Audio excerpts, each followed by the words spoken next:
What's up guys, and welcome back to round number 13 of my F1 2020 My Team career mode with the Honda team driving as Jenson Button.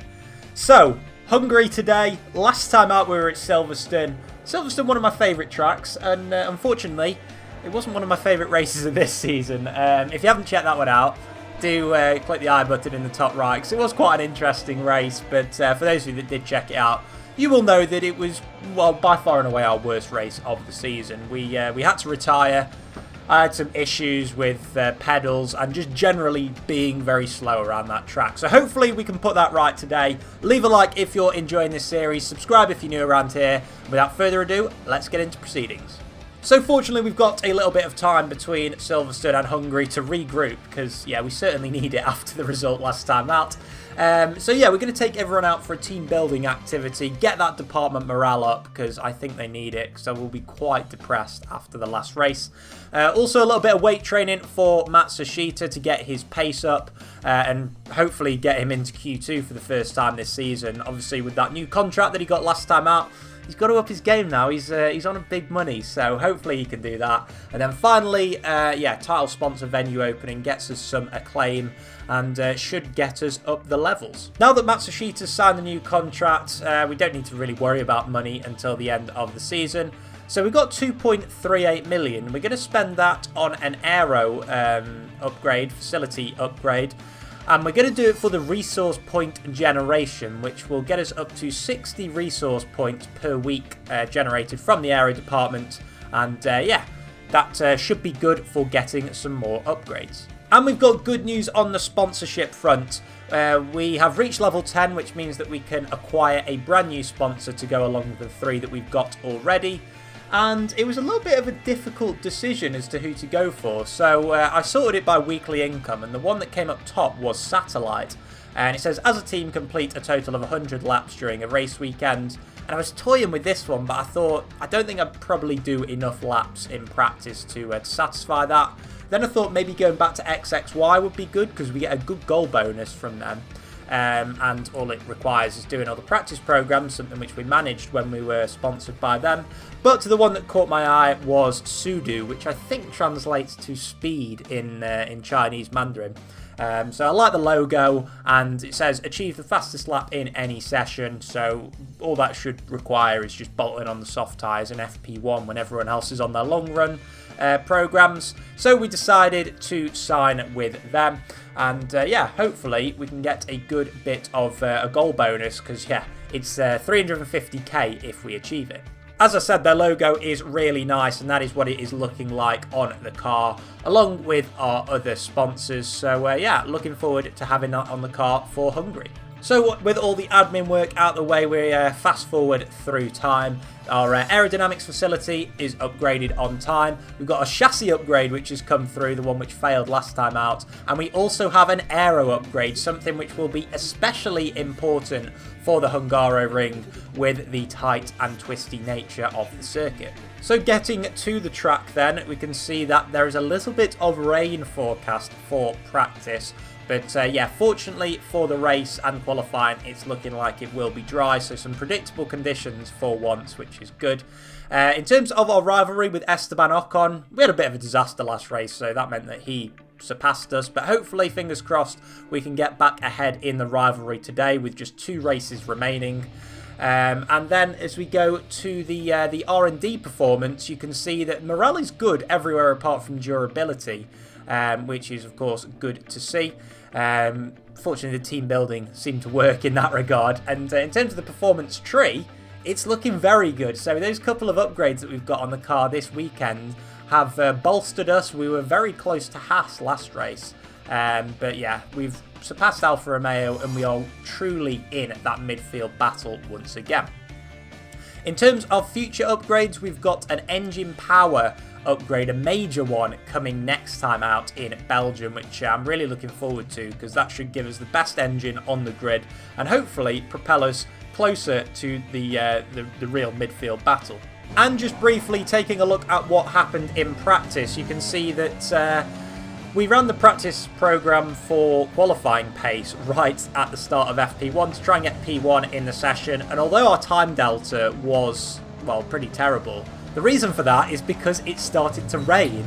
So that is why we got out there right at the start, set a lap which made us quicker than Bottas, and nobody else could beat that for the remainder of the session. That left us in P1 because everyone else was on the intermediates or wets apart from Bottas, who ran the hards. So yeah, happy days and a nice 350,000 goal bonus from Sudu. The rest of practice was wet, so yeah, it wasn't ideal preparation for the race, but we get up to around 1100 resource points, which we will spend next time out.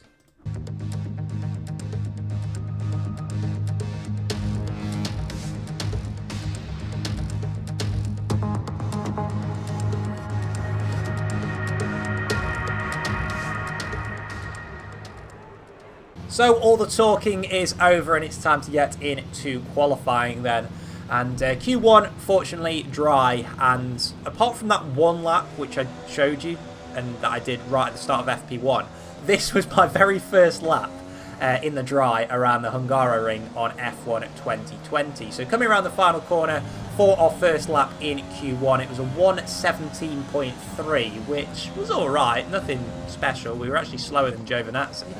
And with track evolution in Q1 being key, we had to get back out there because we were only sat in 20th position with just 45 seconds to go. So of course, the track was very green at the start of Q1 because with all the practice sessions being wet, the track's not really rubbered in. So that's why it was so crucial to go out there right at the end of the session. In the middle sector, gaining about 0.6 of a second in comparison to our previous best time. And as we come through the final corner, taking a bit of a wide line, but that gets us a really good propulsion on to the straight.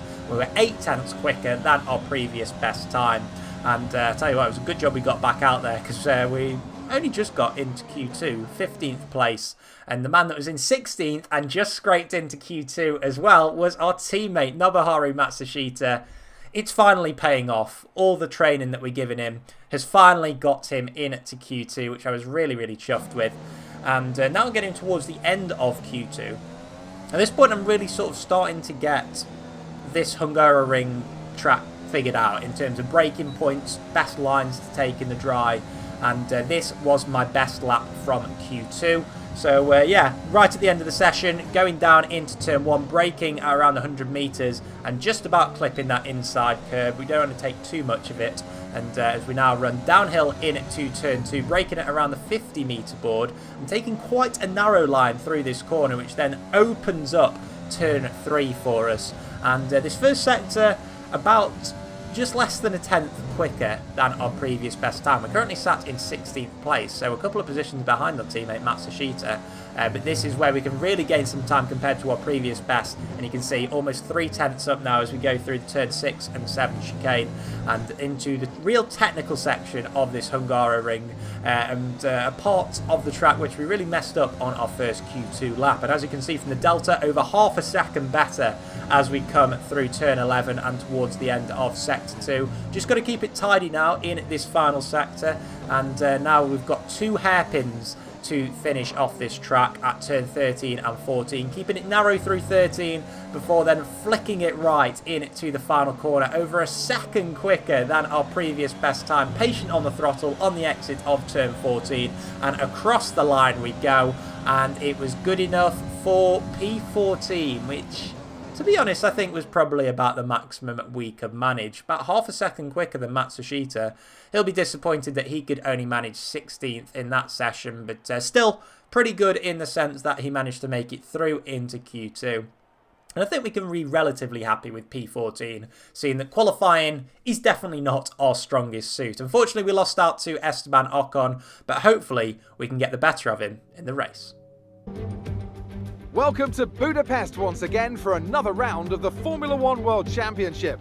Historically a good race for first victories, with Button, Hill, Alonso and Heikki Kovalainen all reaching the top step of the podium for the first time here. Before we begin, let's take a quick look at the grid lineup for today's race. Good job yesterday from Valtteri Bottas. The Finn starts from pole position and Lewis Hamilton completes the front row. As we continue through the rest of the grid today, we have Leclerc, Vettel, Max Verstappen and Perez. Ricciardo, Sainz, Ocon and Lance Stroll, Kvyat, Albon, Buchan and Norris, Gasly, Matsushita, George Russell and Kimi Raikkonen, Giovinazzi, Grosjean, Magnussen and Nicholas Latifi. It's almost time for those 5 red lights to go out. Then let's see who can prevail today. So a grid penalty for Lando Norris sees us start in unlucky 13th place. But hopefully it can be lucky for us today. Looking at the strategy, it's looking like a one-stopper for us. Because we get free choice of tyre, so we don't have to start on the softest compound. And that means, we're going to try for the one-stop. And as we go on to the formation lap, you can see, obviously, the drivers that qualified in the top 10 are all starting on the soft compound of tyre, including our rival Esteban Ocon. So strategy could be vital in this race. And as we take a quick look at the standings, in terms of the Drivers' Championship, Lewis Hamilton took the lead for the first time this season, last time out. So yeah, he's leading the way from Charles Leclerc. Ferrari, though, leading the way in the Constructors' standings, with ourselves sitting in P8 currently, and hoping to get closer to Alfa Romeo this afternoon. And now we go to the 5 red lights here at the Hungaroring for the Hungarian Grand Prix, and it's lights out and away we go. It's a good start from us. Better than Alex Albon, who's also starting on the medium compound. The same with Daniel Kvyat, and we tried to slipstream him before going to the outside into turn 1. It's a big dive down the inside from Alex Albon, and it's a good start from ourselves as well, as we look to have got ahead of Carlos Sainz and Pierre Gasly and Daniel Kvyat. But now we go side by side with Carlos Sainz, and we just about get our nose ahead of the McLaren driver into P10. And as we now run up the hill towards turn 4, we cut inwards there and now into the middle section of this circuit. And there's a real train occurring behind the 2 Ferrari drivers by the looks of it. And we try and get late on the brakes to get ahead of Daniel Ricciardo, as you saw there. But not quite enough to get ahead of the Renault driver, who looks as if he's really struggling on these soft tyres. Not even able to keep up with Alex Albon. So Albon, who started in 12th, is up to 8th after that big dive down the inside of turn 1. And yeah, it was a good start for ourselves as well, up from 13th to 10th. And now we are eyeing up Daniel Ricciardo, taking all sorts of lines on lap 1 of this Grand Prix. And yeah, feeling really good at the moment on these medium compound of tyres. But yeah, it'll be interesting to see how the softs go in this first stint, whether they'll be a lot quicker once they sort of get up to temperature, but everyone does seem to be struggling on them at the moment, so it'll be interesting to note exactly what happens there. But now as we go on to lap 3, I think it's quite clear that these soft tyres are struggling in the heat of the Budapest sun, and we get very close to Daniel Ricciardo through the final corner, and it looks as if Alex Albon is doing the same to the other soft runners up ahead. We deploy our overtake ERS mode, and as we brake now into turn 1, it's a big dive down the inside, Ricciardo-esque it has to be said, but Daniel gets us back on the exit of turn 1. And we have to sit behind him for the meantime. It was quite an audacious lunge, but I thought definitely worth a go, seeing as Ricciardo left the inside line free. But yeah, just got to try and stay close to him for the moment. But it would be nice to overtake him and get close to the cars up ahead. As there is a little bit of a train forming behind Esteban Ocon by the looks of it, who has been overtaken by one of the Racing Point cars. I believe that is Sergio Perez.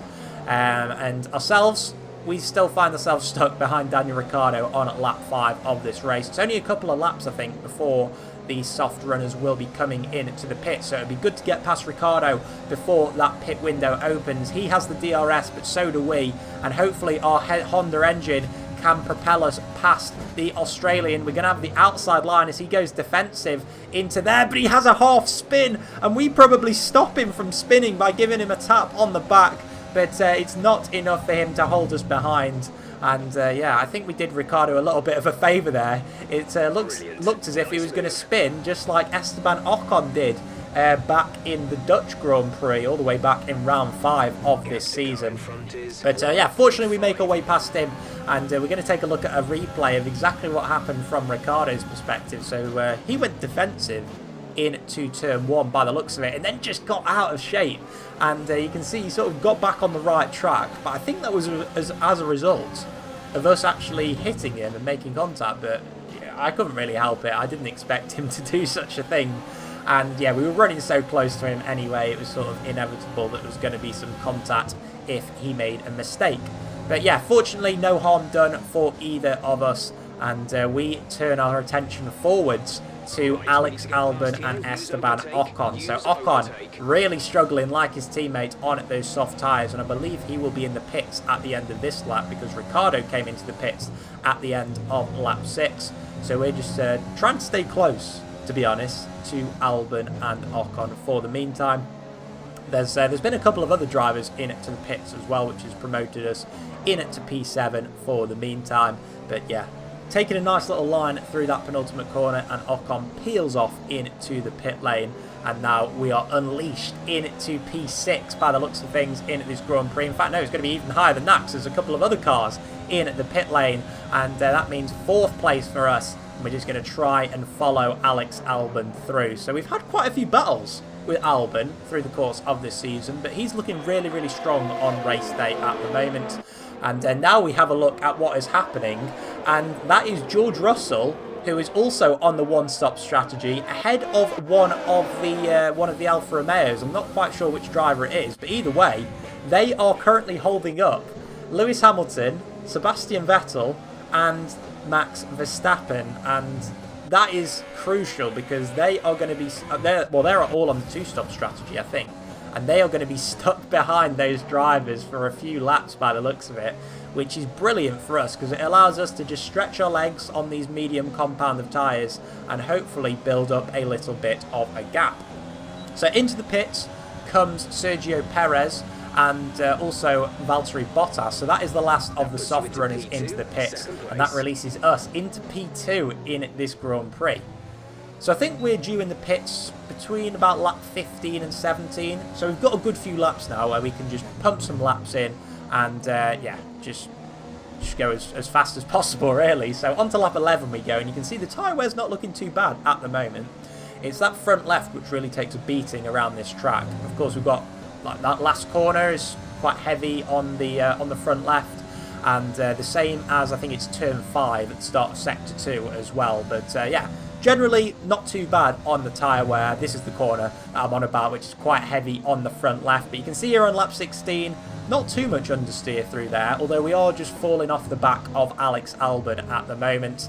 And I think this is the lap where we are going to choose to pit, because we come through the middle sector here, just struggling to take too much speed and losing a little bit of time to Valtteri Bottas behind us, who was already pitted. So into the pits we come then at the end of lap 16. Alex Albon has chosen to do the same, and this will be our one and only pit stop of the afternoon, getting it slowed down to 50 miles per hour. And now you can see Albon getting serviced by the Red Bull boys and girls, and we come into the pit lane as well. Lance Stroll, I think, as well, coming in. And yeah, this looks like the perfect time to change tyres. A little bit slow, the tyres are going on there, but still a 3-second stop isn't too bad.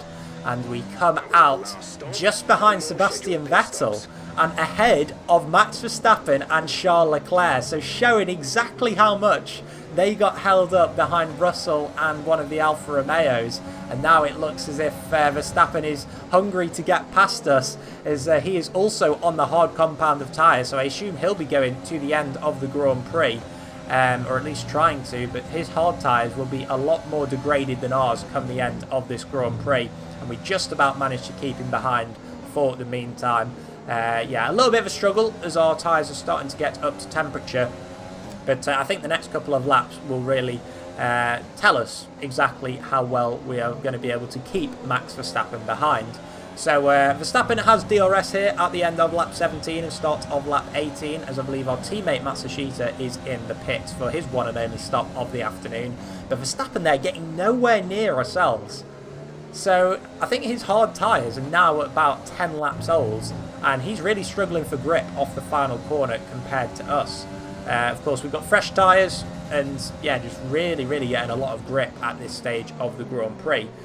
And this was a pattern which continued for the next few laps. So you can see, still keeping Verstappen and Leclerc behind, with Sebastian Vettel only around 3 seconds up the road. So not losing too much time to him at the moment.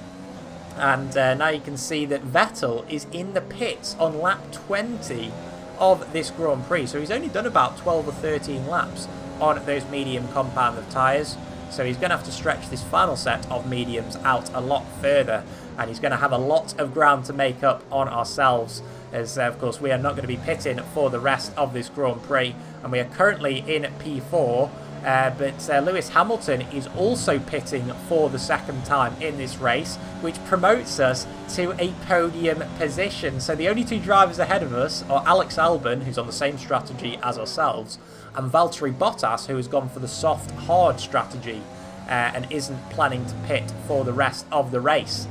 And now we go on to lap 27. Lewis Hamilton has already caught up to us. He's gone purple on the lap times, and he is on a mission behind Max Verstappen and behind ourselves. So this is going to be a really, really intriguing final 8 or 9 laps of this Hungarian Grand Prix, as we have our first DNF of the afternoon. Carlos Sainz is out of the running as we put a lap on him, although, you know, it doesn't really matter because he's not going to be involved in this race any longer. And now we can see exactly how close Lewis Hamilton is going to get to Max Verstappen and ourselves. And this time we don't need to go defensive, so still Verstappen in that Honda-powered Red Bull, not as quick as our factory Honda engine. So yeah, that really, really made me happy when I knew that we've got the pace on the other Honda-powered cars. So showing that we've done a really, really good job on the powertrain in this season so far.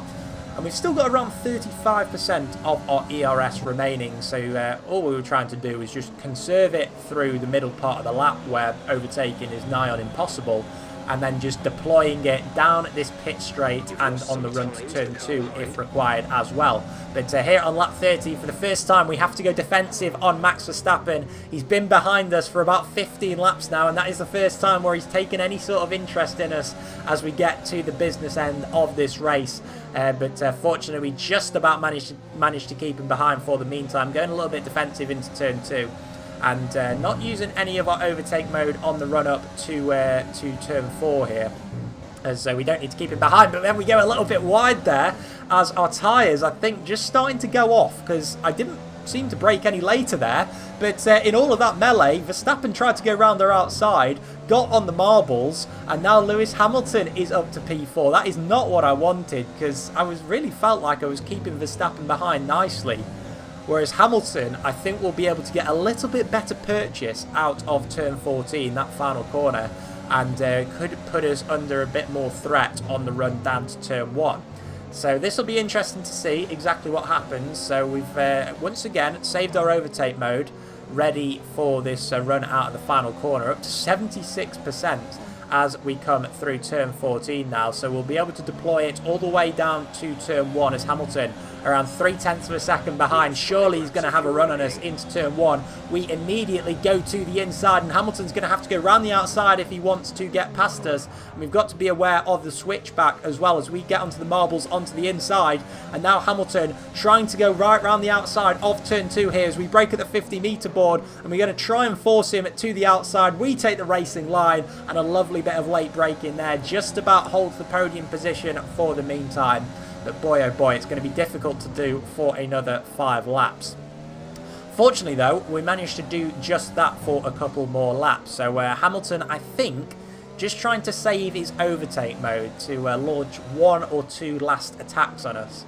So now we have 2 laps left in this Hungarian Grand Prix, and we are still sat in a podium position in our Season 1 Honda car. What can we do now on the run into turn 1? Once again, we go defensive, and this time Hamilton is going to go for the similar sort of switchback we saw a couple of laps ago, but we don't quite get enough grip off our hard tyres, which is starting to go off, and Hamilton goes around their outside. We tried to brake late, but he comes to the inside, and we make contact with Lewis Hamilton, and now he escapes in P3, and Max Verstappen has also overtaken us. And we're going to take a look at a replay of exactly what happened there in a minute, but that is agonising for us. We came so close, just 2 laps away from getting our first podium finish, and we end up losing 2 positions. So as we take a look at a replay here, Hamilton definitely is ahead of us, but then he sort of cuts us off on the inside. I mean, you can say that he was ahead into the corner, But yeah, we tried a late braking move on the inside, which is always going to be risky. And there you can see Hamilton just completely cuts us off. So let me know, guys, down in the comments. Do you think it was my fault? Do you think it was Hamilton's fault? Or is it just a racing incident? I mean, I was really, really looking forward to getting that podium place. But yeah, really annoyed that Verstappen got ahead of us. And as we are on the final lap now, we get on the DRS on Verstappen and our rear end just completely goes away from us. And although our tyre wear doesn't look too bad, we put it in the wall and we lose another position. We were running it in third place just 2 laps ago. And now Lance Stroll is ahead of us and we are back to P6. Now on the final few corners of the race, you can see that Sebastian Vettel is closing in on us. Of course, we have some wing damage at the moment, and we are fighting tooth and nail to make sure that we are not going to lose another position. And there you can see, yeah, Vettel just gets a little bit out of shape in the final corner. And it's still our best result of the season so far, or joint best. P5 it is. Still so agonising, so close to a podium finish. But I think we can be very, very proud of that one with, yeah, a good haul of points for ourselves. But that man Valtteri Bottas made the one-stop strategy work. One of the only members of the top 10 that actually managed to make it work, along with Max Verstappen. So yeah, another win for Mercedes this afternoon. So after a magnificent race, we can now see the drivers making their way to the podium. Once again, it's the Silver Arrows who take top spot. A well-earned victory for Mercedes. Indeed it was. So yeah, another victory for Mercedes. They really seem to have sorted themselves out in the last few races, as Ferrari's lead is starting to crumble. And I think for the first time this season we have Alex Albon on the podium. I'm not sure, maybe he was on once before, but I can't recall him doing that. But very, very good drive for him, 12th up to 2nd. Lewis Hamilton taking the point for fastest lap. I think it was inevitable that he was going to get past us. But really annoying that Lance Stroll got us with our mistake on the last lap of the race. Yeah, just should have been a bit more careful on those tyres. And our teammate, Nobuharu Matsushita, brings home his first points of the season. Fantastic stuff from the Japanese driver. Just holding off Daniel Kvyat by the looks of things by a couple of tenths of a second. So well done to him. And that means that we move up to P12 in the driver's standings, ahead of Antonio Giovinazzi and staying ahead of our rival Esteban Ocon. Lance Stroll also moves ahead of Carlos Sainz after, yes, very, very strong haul of points from him.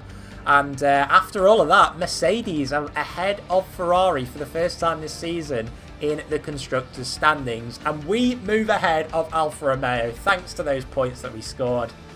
It was a very, very good afternoon. Could have been better, but still very good. And there you can see 3-3 in the rivalry with Esteban Ocon, which leaves us a couple of points behind going into the final couple of races of this rivalry. But still, a very, very solid Hungarian Grand Prix. Traditionally not one of my favourite tracks on the calendar, but yeah, really enjoy the flow on this game and some very good points. And we met all of our targets as well. All of the bonuses was very nice. So smash a like on this video if you enjoyed it.